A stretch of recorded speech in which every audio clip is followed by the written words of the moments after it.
That morning came with a feeling of accomplishment. I successfully navigated tough, wet trails with a heavy pack to arrive at my camp the previous night.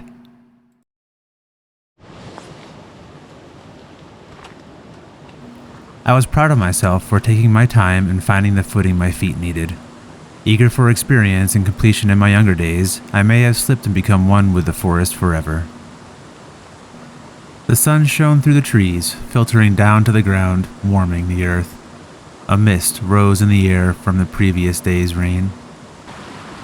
I love getting up early in the morning to head out on a trail in the dark, finding a spot in secret from the world. A viewer to the world, oblivious to me while I witness the raw power of the rising sunlight, the routine of the wild waking around me. What will be waking up this morning with me? Camp packed, boots laced tight, I crossed back over the Middle Fork Swan River, heading towards Breckenridge. Off to a damp start today. It was raining on and off for most of the night, although I did get to sleep pretty decent, dreaming and just get some rest. Feel pretty strong this morning, even if I am a little bit tired. But I'm gonna carry on, because that's what I have to do. So I'm gonna try to get to, I'm not sure where I'm gonna try to get. I have two ideas in mind. One is to get before Breckenridge, and then once you're in the city or at Highway 9, I'll be at 16 miles of hiking. So if I do that, I need to go like another 3 or 4 miles to get to some campsites.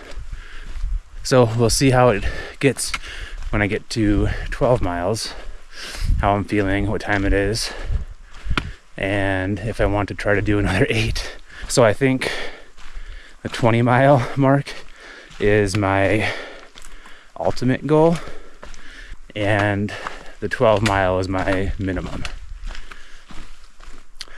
Let's see where my feet take me. My time on the trail was real and raw. I had my own feet taking me closer to the simple goals marked on my map and the experiences to be gained along the way. A much simpler time than my daily life, though these thoughts were far from my mind with the rest of the world real around me.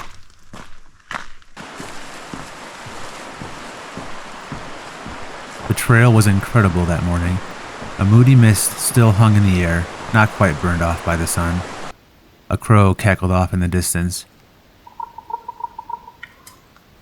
Stopping for a moment to listen to the message, I spotted it in the trees along the trail.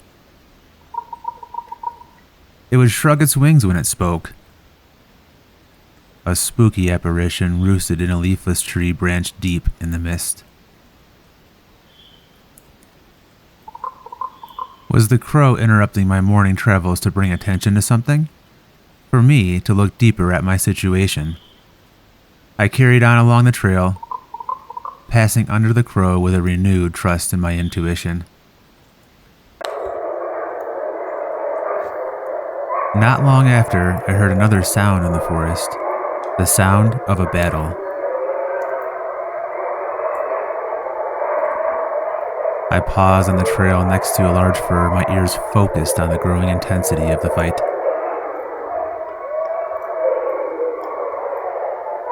My eyes widened in an effort to understand the event sounding deep in the forest. This is just crazy. It's a huge pack or something of coyote, I think. And I'm just kind of keeping my distance because it's a huge pack. And they are like fighting or something. I don't know what they're doing.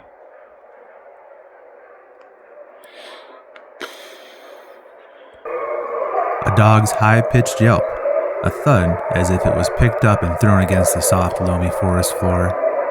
Barking and snarling filled the air.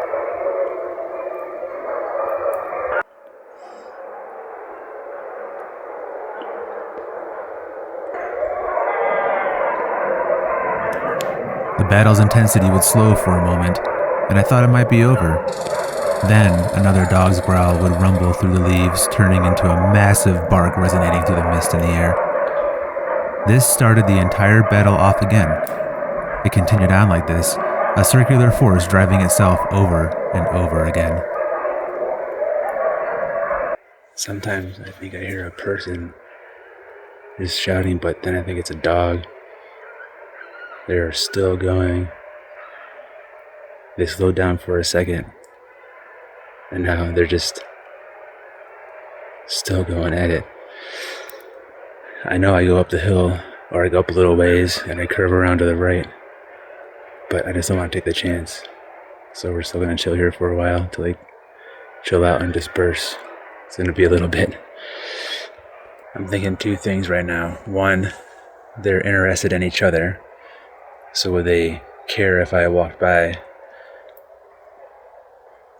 And then two, if I wait for them to finish, is the defeated going to want retribution and come after me?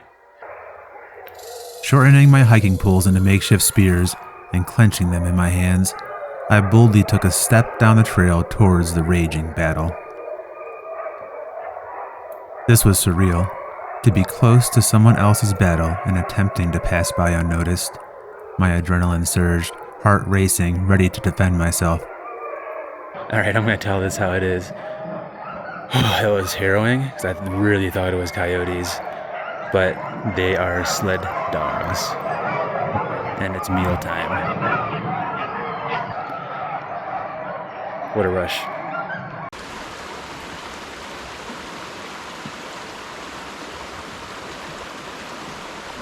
I felt at peace for the rest of my trek that day, a feeling of surrealness as I continued on into Breckenridge. Not from the dogs, but because this was another place that I often drive to. And here I was, walking my way there.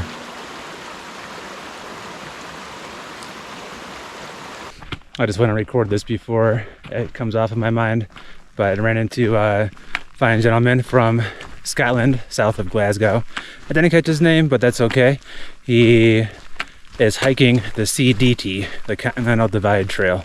So he's doing that in a roundabout way in different segments and sections and just kind of exploring the wild. I've just been thinking about this trek too, that I wanted to challenge myself to go 9 days. Now looks like I'm gonna be able to do it in 8. To see an older gentleman going through and hiking and just enjoying life, that was really inspiring. He also hiked the PCT, and now he wants to hike the AT. More power to him. So cool. I passed by the camp markers on my map, knowing I would be getting into Breckenridge soon. Signs of neighborhoods appeared along the trail, a gate to pass through, a fence marking the wild versus the tamed. Sounds of vehicles traveling along Highway 9 all faded from the silence. Oopsie, dropped my pole. Got it. I think I've committed to getting past Breck. It's 2 o'clock and my map says 8 miles to go. I feel strong. The weather is brightening up, so that means I'll be getting in around 6. I was cruising pretty good back there, and now I've got some uphill stuff to go through, so slowing down just a little bit.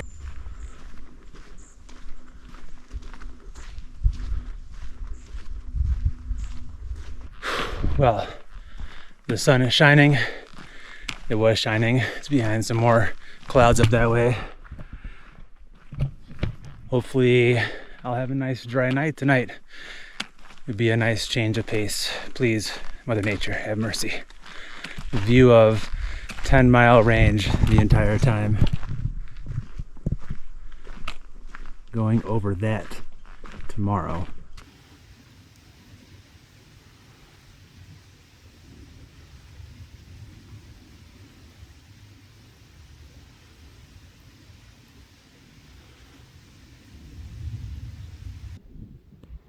You're so alert.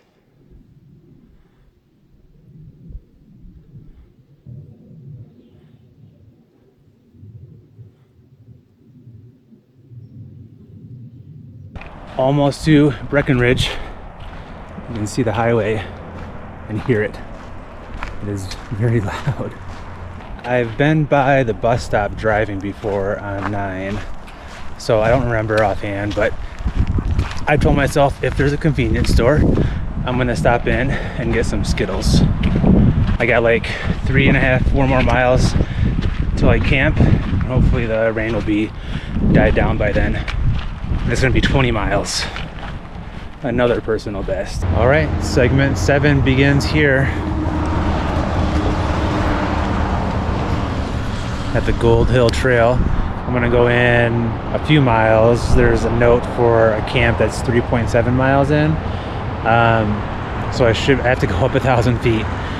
And there was no convenience store. There's a Sinclair a couple miles up 9, but I'm not gonna do it. I'm just taking a moment just to reflect that I walked over all of that. It's just mind-boggling how far your feet can really take you. Incredible. Finishing my day's hike at 19.3 miles brought a close to quite the day. I felt accomplished, like I was becoming a real adventurer. I thank my body for its impressive display of physical ability to bring me here. I vowed to treat it better as I continued my life's desires to experience more of what this world has to offer. Sled dogs included. All right, this is camp tonight. I am definitely in the middle of the woods, but a beautiful campsite. Spots everywhere, water right down there. Well, there's not really a good place to hang my bear bag in here because the trees are just so tall, and I thought what I could do was use this one that was leaned over against another tree, but it didn't really go to plan. It kind of did. I got the rope in there and the rock kind of came down, but not far enough. And I'm glad I didn't, because it would have been really rough in the morning. So the carabiner is stuck up there. So what I've done is I've lashed my hiking poles together, and I think I can use it to reach up there and get it. Hey. And it's free, and that's how you do that. Day 5 is on its way done. Today was a long day. 20 miles. I've never hiked that far ever in my life. So at the bottom of this trail in Breckenridge, I had hiked 78 miles. You know, I saw those, or I heard those, what I thought were the coyote. That's going to be a really good story. I told my wife and kids that story when I talked to them earlier.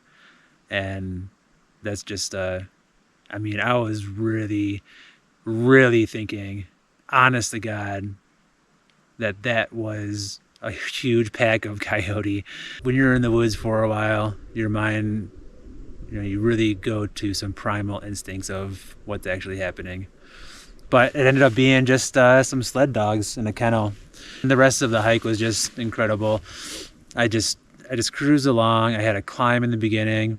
I think I've gotten a lot of intro and retrospective out of this trip. I'm so close to completing my challenge. This is such a big deal for me, to test me, to see if I'm doing the right thing. I still have 2 more ranges to go. I'm up over 10,000 feet. I've got a 2,000 foot climb tomorrow, and then I've got another climb. I go back down into Copper, and then I go back up. So I'm planning tomorrow to go down into Copper and then go a few miles in like I did today. Amazing stuff. I'm really happy to be here, and I'm looking forward to the rest of the trip and to finishing it and resting my feet and my back. Good night.